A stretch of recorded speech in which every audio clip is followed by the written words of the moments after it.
Bien, dans cet exercice, on cherche à déterminer la puissance d'une pompe. Donc en fait, le schéma est représenté au-dessus, mais on peut relire l'énoncé un petit peu ensemble. Donc vous avez de l'eau, disons un lac par exemple, dont la hauteur va être fixée, car en fait, voilà, le volume d'eau dans le lac est très supérieur à ce que pourra bien prendre la pompe éventuellement. Et on vous donne quelques valeurs, donc le diamètre d'entrée et le diamètre en sortie de la pompe, donc D1 et D2. On indique que l'eau est éjectée à une hauteur de 3 mètres par rapport à la hauteur de la surface de l'eau. Et on vous fournit également le débit, débit volumique ici, hein, Q est donc vu avec l'unité on comprend que c'est le débit volumique.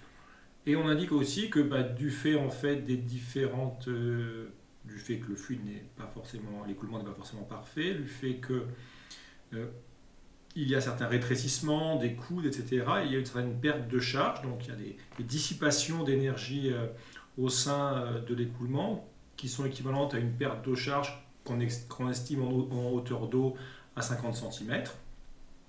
Et on indique enfin que le rendement de la pompe est de 75%. Et donc on veut savoir en fait quelle doit être la puissance de la pompe pour pouvoir prendre l'eau dans la mer et l'éjecter à la vitesse que l'on souhaite à une altitude donnée compte tenu des pertes indiquées. Alors pour traiter cet exercice, l'idée de base doit vraiment être celle-ci. Il faut se dire on est sur un écoulement stationnaire. Encore une fois, le niveau de l'eau ne va pas changer en A. Et on souhaite déterminer une puissance. Donc dès qu'on est sur des idées d'énergie, de puissance et d'un écoulement stationnaire, quasiment la seule idée à avoir, qui ne soit pas tout refaire à la main, c'est d'appliquer le premier principe industriel. Donc l'idée de base, c'est de partir sur un premier principe industriel. Et pour simplifier, ce qu'on va faire pour l'instant, c'est qu'on va oublier toutes ces questions de rendement et de perte de charge. On va faire comme si l'écoulement était parfait, comme si on négligeait tous les phénomènes de dissipation. Et ensuite on réintégrera finalement ces effets-là. Alors pour appliquer le premier principe industriel, le plus simple est, vu que le principe industriel nécessite de connaître les grandeurs en entrée et en sortie, ou au moins certaines d'entre elles, le plus simple est de prendre comme point de départ bien la surface de l'eau, c'est-à-dire en fait le point A d'entrée qui est ici, et en sortie le point C qui est ici. Comme ça, en fait, les caractéristiques de l'écoulement seront bien connues et il y aura des calculs qui seront simplifiés. Je dirai un mot d'une variante qu'on aurait pu faire aussi, mais qui est un peu plus technique. Donc, tout simplement, j'applique le premier principe industriel et je dis que, donc, alors si je l'écris en termes de puissance, on rappelle l'expression en termes de puissance, le débit massique. Donc, on va avoir ici le débit massique fois donc delta au sens sortie ou entrée de l'enthalpie massique plus l'énergie cinétique massique plus l'énergie potentielle massique est égal à donc la puissance thermique plus la puissance mécanique. Voilà, puissance mécanique utile. Alors je vais mettre puissance méca utile. Voilà, et simplement le débit massique, c'est simplement la masse volumique que je vais appeler ρ et le débit volumique que je vais noter Q, d'accord, simplement avec l'unité, donc kg par seconde et ici des kg par mètre cube fois des mètres cubes par seconde, qui redonnent bien des kg par seconde. Bien, alors reprenons un petit peu chacun des termes maintenant. Alors dans un premier temps, on va négliger tous les phénomènes dissipatifs, donc ce terme-là, on va le négliger. Bon, en considérant effectivement qu'on a un problème plutôt de nature mécanique que d'aspect thermique. Donc on va supposer que les aspects thermiques n'interviennent pas trop dans le problème, qu'il y a vraiment de variation de température, donc il n'y a pas de raison que ces aspects soient vraiment à prendre en compte ici. Et donc ce qu'on va chercher à déterminer, c'est cette puissance mécanique. Pour simplifier, je vais juste la renoter P comme ceci, d'accord, mais ce P ici est bien la puissance mécanique utile. Et donc P, on aura donc ρ fois le débit volumique fois, on va reprendre chacun des termes, donc on aura le delta H plus le delta EC plus le delta EP. Alors, on peut commencer par le delta EP qui est assez simple. le point d'admission c'est le point A et le point de sortie c'est le point C. On a donc une différence d'altitude de H. Donc il est assez simple, enfin, ce terme-là, c'est bien évidemment ce delta EP, ça fait G, Z de sortie moins Z d'entrée. Voilà pour l'expression delta P, Z étant bien sûr, je ne vais pas préciser, mais je rentre bien naturellement, comme ceci, je prends bien sûr UZ orienté vers le haut. Ensuite pour le EC, eh bien, le delta EC, c'est simplement EC en sortie, c'est-à-dire au point C, moins EC au point A, et ça fait 1,5 de la vitesse au carré, moins 1,5 de la vitesse en entrée. Et bien évidemment, si on pense en termes de conservation du débit volumique, eh bien que va-t-on avoir? On peut refaire un petit schéma. On aura en fait une très grande surface initiale, qui serait la section sur laquelle le fluide est prélevé, avec une vitesse VA qui sera en norme extrêmement faible. Et à la fin, bon, je fais ça un peu schématiquement, mais à la fin, vous vous retrouvez avec ici une vitesse de sortie en C avec une section en C. Et bien évidemment, la section d'entrée au niveau de la mer n'a rien à voir avec la section de sortie. Donc la conservation du débit volumique pour ce fluide incompressible qui entraînerait donc, c'est de l'eau, d'accord, qui entraînerait que SAVA c'est SCVC, et vu qu'on a que SA qui est très très grand devant SC, il est évident qu'on pourra bien sûr négliger la vitesse au niveau de A par rapport à la vitesse de sortie. Elle n'est pas rigoureusement nulle la vitesse en A, sinon le fluide ne pourrait pas être prélevé, mais elle est bien sûr tout à fait négligeable, donc ils sont tout à fait corrects de négliger ce terme-là vis-à-vis de l'autre. On oublie que c'est le carré, donc si par exemple la surface est par exemple 100 fois plus grande de prélèvement, au carré vous aurez en fait un facteur 10 000. Donc on peut simplement limiter delta EC à ce terme-là, qui est connu, d'accord, enfin qui va être connu via le débit volumique, pardon. Et il reste le dernier terme ici, donc qui est le delta H. Alors, attention ici, c'est bien l'enthalpie massique, parce que je dis qu'il y a H qui va apparaître deux fois, là c'est bien l'enthalpie massique, et ensuite il y aura petit h qui sera la hauteur, bon, c'est pas forcément très bien choisi, mais c'est ainsi. Et donc le delta H, c'est l'enthalpie massique au point C, moins l'enthalpie massique au point A. Et l'enthalpie massique, on sait que c'est l'énergie interne massique, plus la pression sur la masse volumique, et de la même façon en entrée, UA plus PA sur O. Alors le point important, c'est que aussi bien en entrée qu'en sortie, donc aussi bien ici, au niveau de l'entrée, on est à la surface libre, donc la pression ici c'est P0, et ici également on sort à l'air libre, donc au niveau du jet de sortie, la pression c'est également P0. On est dans l'air et la différence de hauteur n'est que de quelques mètres. Donc en fait, les deux pressions valant P0, et le flux étant incompressible, c'est pour ça qu'il y a un seul ρ, d'accord, ces deux termes sont égaux et donc ils vont se simplifier car P en C égale P en A égale P0. Vous voyez l'intérêt d'avoir pris ces deux points extrêmes. Maintenant, je pense que vous le comprenez bien, c'est l'idée que, en fait, en entrée et en sortie, la pression est parfaitement connue, ce qui ne serait pas le cas au point B. Voilà. Et maintenant, alors j'ai UC, alors que représente UC? Eh bien, en fait, on aurait UC qui serait en fait l'énergie interne pour une température TC et donc une masse volumique ρC et moins l'énergie interne qui dépend a priori pour un fluide quelconque de la température et puis de la masse volumique. Mais en fait, on peut supposer que ces grandeurs ne varient pas. L'idée, c'est que à la fois, vous n'avez pas... Il y a deux causes essentielles qui pourraient créer une variation d'énergie interne massique. C'est soit un échauffement du fluide, soit une compression du fluide. Vous pouvez soit donner de l'énergie cinétique microscopique, soit de l'énergie, disons, de compression associée au fluide. Mais là, on a dit qu'on n'étudiait pas les effets de variation de température. Donc la température en entrée, la température de sortie. Et la masse volumique n'évolue pas. Donc en fait, ces grandeurs sont égales.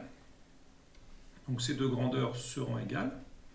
Et ces deux grandeurs seront égales. Voilà. Donc en fait, vu la situation, on pourra considérer qu'il n'y a pas de variation d'enthalpie pour le système. D'accord ? Et donc finalement, la puissance du dispositif, encore une fois ici, hein, c'est que voilà, on a négligé tout ce qui pourrait contribuer avec ce fluide incompressible et on a négligé les variations de température, on a négligé tout ce qui pourrait contribuer à faire varier l'énergie interne massique du fluide. Et donc finalement, la puissance qu'on doit fournir, c'est la masse volumique fois le débit volumique. Après, vous avez VC carré sur 2 pour l'énergie cinétique macroscopique, massique. Et puis simplement, alors il faut faire attention, le ZC moins ZA, c'est H, mais au sens la hauteur. Donc ce H ne doit pas être confondu avec le H là, enthalpie. Ce H ici, c'est la différence de hauteur qui apparaît sur le schéma, d'accord? On aurait pu choisir un autre nom, mais c'est ainsi. G fois petit h. Voilà. Donc ça, c'est le premier résultat qui est écrit ici. Alors je peux faire une petite remarque par ailleurs, c'est qu'en fait, on aurait pu appliquer, donc peut-être que certains auraient été tentés, et c'est tout à fait possible, on aurait pu appliquer un premier principe industriel entre B et C. C'est tout à fait possible, mais en fait les caractéristiques au point B ne sont pas connues parce que vous ne connaissez ni la pression en B, attention qu'il y a un écoulement, donc ce n'est pas hydrostatique, et vous ne connaissez pas non plus la vitesse en B. Alors ce qu'il aurait fallu faire, c'est faire le premier principe industriel entre B et C, et ensuite entre A et B, il aurait fallu appliquer une relation de Bernoulli. On aurait été bien dans les conditions de l'application de Bernoulli, d'accord, pour un écoulement parfait, avec un axe UZ orienté vers le haut, en référentiel terrestre, et en l'absence, bien sûr, d'apport mécanique, ce qui, bien sûr, on ne peut pas appliquer la relation de Bernoulli de B à C, parce que là, vous avez la puissance de la pompe. Donc voilà, donc vous pouvez aussi faire le premier principe industriel de B à C, et ensuite, il faut raccorder A à B en faisant, en fait, une loi de Bernoulli. Mais c'est plus simple de directement appliquer de A à C, avec là où les grandeurs sont connues. Autant prendre l'entrée et la sortie le plus connu possible.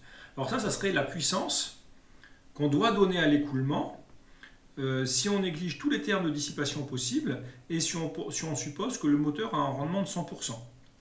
Mais alors, il y a deux éléments qu'on va prendre en compte. Eh bien, déjà, le moteur n'a pas un rendement de 100%.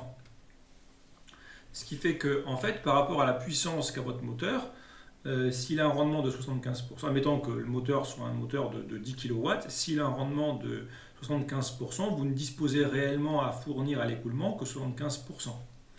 Donc bien évidemment, la puissance qu'il faudra réellement fournir, elle est supérieure à la puissance écrite ici, et il faut donc diviser par état. D'accord ? Alors pourquoi diviser par état ? Parce que simplement, état c'est le rendement, d'accord, qui est inférieur à 1, et donc en le mettant en dénominateur, vous aurez bien une puissance réellement à fournir plus grande. C'est-à-dire que le moteur doit avoir une puissance, si par exemple vous devez fournir 7,5 kW et que le moteur a un rendement de 75%, il devra bien fournir 10 kW, d'accord, pour que la puissance réellement disponible au niveau final soit de 7,5 kW. Ici, vous auriez, pour donner un exemple, ici vous auriez les 10 kW sur PM et fois 0,75, ça vous ferait bien simplement 7,5 kW disponibles. Donc état est forcément, encore une fois, au dénominateur parce qu'on doit fournir plus de puissance vu que le rendement est inférieur à 1, donc bien sûr le mettre au dénominateur. Et il y a un deuxième terme à rajouter, on vous parle d'une perte de charge. Alors cette perte de charge, c'est toutes les dissipations qu'on a négligées qui pourraient intervenir sur le fait qu'il y ait peut-être un échauffement, etc., qu'on a négligé de ce point de vue-là. Et cette perte de charge, elle est écrite en hauteur d'eau. Ça veut dire que techniquement, si vous ne fournissiez pas cette quantité supplémentaire, eh bien en fait, le fluide remonterait de 50 cm de moins. C'est-à-dire qu'il irait 50 cm moins haut en quelque sorte. Vous ne pourriez pas l'amener jusqu'à la hauteur finale. Mais le fluide va bien jusqu'à la hauteur finale. Donc en fait, on le voit clairement ici. Vous voyez, on a vu que dans le premier résultat, pour amener le fluide à une hauteur H plus grande, il faut fournir G fois H. Donc en fait, cette perte de charge, elle doit être interprétée comme une hauteur que vous devriez donner en plus au fluide, qu'il va ensuite perdre par dissipation.